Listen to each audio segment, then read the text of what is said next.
Iran supreme leader Ali ఖమేనీని చంపిందెవరు? ఈ ప్రశ్నకు సింపుల్గా అమెరికా, ఇజ్రాయెల్ అని చెప్పేస్తాం. ఆ రెండు దేశాల జాయింట్ ఆపరేషన్ను పర్ఫెక్ట్గా నిర్వహించడంతోనే ఖమేనీ చనిపోయారని భావిస్తాం. కానీ ఈ హత్య అమెరికా, ఇజ్రాయెల్ చేసింది మాత్రమే కాదు, మరో దేశ భాగస్వామ్యం కూడా ఉంది. ఆ దేశమే డ్రాగన్ కంట్రీ చైనా.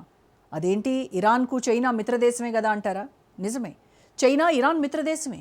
అదే స్నేహమే ఇరాన్ కొంప ముంచింది కూడా. అర్థం కాలేదు కదా? ఇరాన్ నమ్ముకున్న చైనా ఆయుధాలే ఖమేనీని హతమార్చాయి. ఆ మాటకొస్తే ఇరాన్ను మాత్రమే కాదు, ఆపరేషన్ సింధూర్ సమయంలో పాకిస్తాన్ని, మదురో కిడ్నాప్ సమయంలో వెనజువెలాను దారుణంగా దెబ్బకొట్టాయి. ఇంతకు డ్రాగన్ కంట్రీ ఎయిర్ డిఫెన్స్ వ్యవస్థలు ఎందుకు ఫెయిల్ అవుతున్నాయి? ఆయుధ మార్కెట్లో చైనా కథ ముగిసినట్టేనా? మేడ్ ఇన్ ఇండియా బ్రాండ్కు సమయం వచ్చిందా? చైనా వెపన్స్ నమ్ముకుంటే నట్టేట మునగడం ఖాయమా? డ్రాగన్ డమ్మీ ఆయుధ వ్యవస్థలే అలీ ఖమేనీని చంపేశాయా? తమని కాపాడుకోలేని వ్యవస్థలు దేశాన్ని ఎలా కాపాడుతాయి? మేడ్ ఇన్ చైనా ఈ మాట వినగానే సగటు సామాన్యుడి ముఖ చిత్రం మారిపోతుంది. చీప్ అండ్ వేస్ట్ ప్రొడక్టులకు బెస్ట్ కంట్రీ ఏదైనా ఉంది అంటే అది చైనాని అని ప్రపంచంలో ఎవరిని అడిగినా చెబుతారు. అలాంటి దేశం నుంచి రక్షణ వ్యవస్థలను కొనుగోలు చేసి తమ దేశాన్ని రక్షించుకోవచ్చు అనుకోవడం మూర్ఖత్వమే అవుతుంది. కానీ కొన్ని దేశాలు ఆ తప్పే చేసే ఇప్పుడు ఫలితాన్ని అనుభవిస్తున్నాయి. ఆపరేషన్ సింధూర్ సమయంలో పాకిస్తాన్, మదురో కిడ్నాప్ వ్యవహారంలో వెనుజులా, ఇప్పుడు ఇరాన్, చైనా ఆయుధాలను నమ్ముకుని నట్టేట మునిగాయి. బీజింగ్ పవర్ఫుల్ అని ఊదరగొట్టిన గగనతల రక్షణ వ్యవస్థలు తమను తాము రక్షించుకోలేకపోయాయి. ఫలితంగా అలీ ఖమేనీ మృత్యువుకు తలగ్గొక తప్పలేదు. ఇరాన్ ఇటీవల తన రక్షణను బలోపేతం చేసుకోవడానికి చైనా నుండి HQ-9B గగనతల రక్షణ వ్యవస్థను కొనుగోలు చేసింది. కానీ ప్రస్తుత యుద్ధంలో అది ఎందుకు కొరగకుండా పోయింది. చైనా రక్షణ వ్యవస్థను భారత్ ఆపరేషన్ సింధూర్ సమయంలో నాశనం చేసింది. చైనాకు చెందిన HQ-9B రక్షణ వ్యవస్థను భారత గగనతల రక్షణ వ్యవస్థలు సమర్థవంతంగా ఎదుర్కొన్నాయి. తాజాగా చైనా గగనతల రక్షణ వ్యవస్థ రెండోసారి విఫలమైంది. దీంతో HQ-9B సామర్థ్యాల గురించి ప్రశ్నలు తలెత్తుతున్నాయి.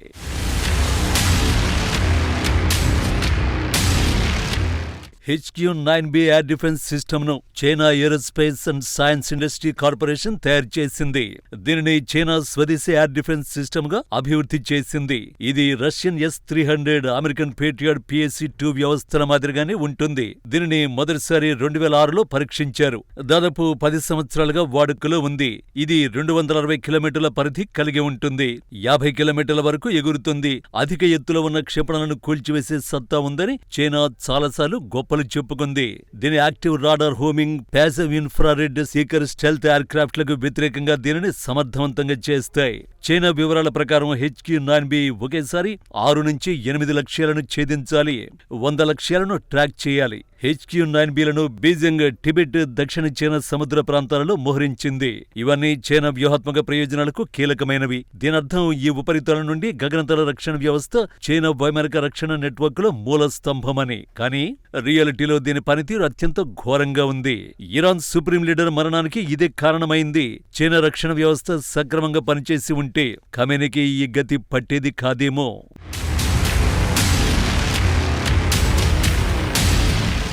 గల్ఫ్లో ఉద్రిక్తతలు పెరగడంతో ఇరాన్ తన రక్షణను బలోపేతం చేసుకోవడం ప్రారంభించింది. చమురుకు బదులుగా చైనాతో HQ-9B క్షిపణుల ఒప్పందాన్ని కుదుర్చుకుంది. 2025 యుద్ధంలో ఇజ్రాయెల్ క్షిపణులపై రష్యన్ S-300 పేలవమైన పనితీరు తర్వాత ఇరాన్కు ఇది ఒక పెద్ద అప్గ్రేడ్.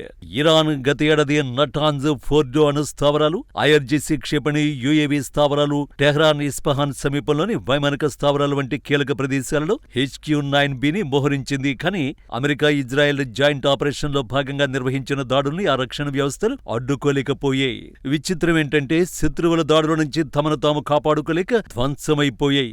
అమెరికా, ఇజ్రాయెల్ సంయుక్తంగా టెహ్రాన్తో సహా 28 ఇరానియన్ ప్రావిన్సులపై జరిపిన దాడులు supreme leader Ayatollah Ali Khamenei మరణానికి దారితీశాయి. HQ-9B వ్యవస్థలు సక్రమంగా పనిచేసి ఉంటే ఇరాన్కు ఈ స్థాయిలో నష్టం జరిగేది కాదని రక్షణ నిపుణులు విశ్లేషిస్తున్నారు.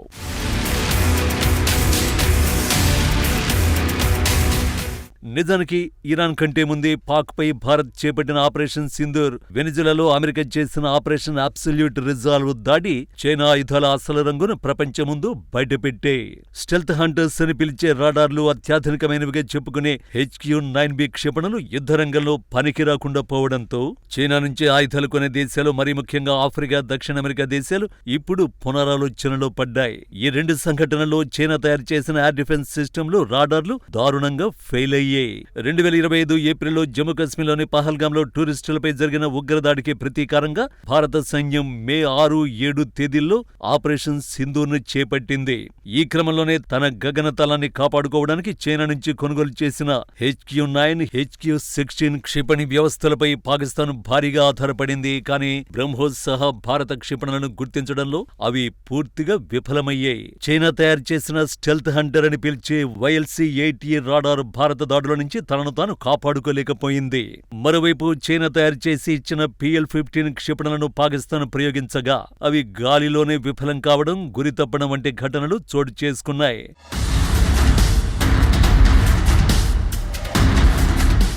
మరోవైపు జనవరి 3న అమెరికా ప్రత్యేక దళాలు వెనిజులా రాజధాని కారకస్ పై మెరుపు దాడి చేసి అధ్యక్షుడు నికోలస్ మదురో, ఆయన భార్యను బంధించి వాషింగ్టన్ తీసుకెళ్లే. వెనిజులా వద్ద ఉన్న చైనా తయారు చేసిన JV-27A, JYL-1 రాడార్లు, F-35 వంటి అమెరికా యుద్ధ విమానాలను కనీసం గుర్తించలేకపోవడం వాటి ఫెయిల్యూర్ కు ప్రతీకగా నిలిచాయి. అమెరికాకు చెందిన EA-18 గ్రోలర్స్ విమానాలు చైనీస్ రాడార్లను జామ్ చేసి నిర్వీర్యం చేసి పడేశాయి. వెనిజులా వద్ద రష్యాకు చెందిన S-300 క్షిపణులు ఉన్నప్పటికీ వాటికి సమాచారాన్ని అందించాల్సిన చైనీస్ రాడార్ నెట్వర్క్ కుప్పకూలడంతో ఒక్క క్షిపణి కూడా ప్రయోగించలేకపోయింది. ఇలా చెప్పుకుంటూ పోతే చైనా ఆయుధాలను నమ్ముకున్న పాపానికి నట్టిట మునిగిన దేశాల జాబితా చాలా పెద్దదే ఉంది.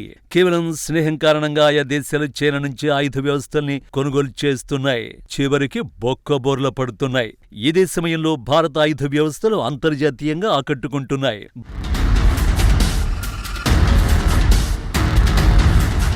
భారత్, పాకిస్తాన్ మధ్య జరిగిన మినీ వార్లో వివిధ దేశాలు తయారు చేసిన డ్రోన్లు, యుద్ధ విమానాలు, గగనతల రక్షణ వ్యవస్థలు, అలాగే క్షిపణులను తొలిసారి యుద్ధంలో వినియోగించారు. వీటిలో భారత్కు చెందిన బ్రహ్మోస్ గగనతల రక్షణ వ్యవస్థలు సత్తా చాటే. పాకిస్తాన్లోని ఉగ్ర స్థావరాలు, మిలిటరీ బేస్లను ధ్వంసం చేసిన బ్రహ్మోస్ క్షిపణికి ఇప్పుడు ప్రపంచవ్యాప్తంగా భారీ డిమాండ్ పెరిగింది. ఆయుధాల తయారీ తర్వాత వాటిని సైన్యంలో చేర్చుకోవడానికి ముందు ఎన్ని పరీక్షలు నిర్వహించినా యుద్ధంలో పరీక్షించినప్పుడే వాటి సిసలైన సత్తా బయటపడుతుంది. గత ఏడాది భారత్, పాకిస్తాన్ మధ్య జరిగిన మినీ వార్ ప్రపంచవ్యాప్తంగా వివిధ దేశాలు ఉత్పత్తి చేసిన ఆయుధాలకు అసలైన పరీక్షలా నిలిచింది. క్షిపణులు, యుద్ధ విమానాలు, డ్రోన్లు, గగనతల రక్షణ వ్యవస్థలు, ఇలా అనేక అస్త్రశస్త్రాలను భారత్, పాక్ మినీ వార్లో వినియోగించారు. 1/2 డజనుకు పైగా భారత్, చైనా ఆయుధాలను యుద్ధరంగంలో తొలిసారి ఉపయోగించారు. France, Turkey, Russia, Israel China ఆయుధాల సత్తా ఏపాటిదో ఆపరేషన్ సింధూర్ ద్వారా అర్థమైపోయింది. అందుకే భారత ఆయుధాలకు అంతర్జాతీయ మార్కెట్లో డిమాండ్ పెరిగింది. ఇప్పుడు ఇరాన్ పరిస్థితులను చూశాక డిమాండ్ రెట్టింపవుతోంది. బ్రహ్మోస్, బరాక్ 8, హ్యామర్, స్కాల్ప్ వంటి క్షిపణులు, నాగాస్త్ర-1, స్కై స్ట్రైకర్ వంటి డ్రోన్లు ప్రపంచం దృష్టిని ఆకర్షిస్తున్నాయి. అలా made in China failures made in India బ్రాండ్ను గ్లోబల్ రేంజ్కి తీసుకెళ్తున్నాయి.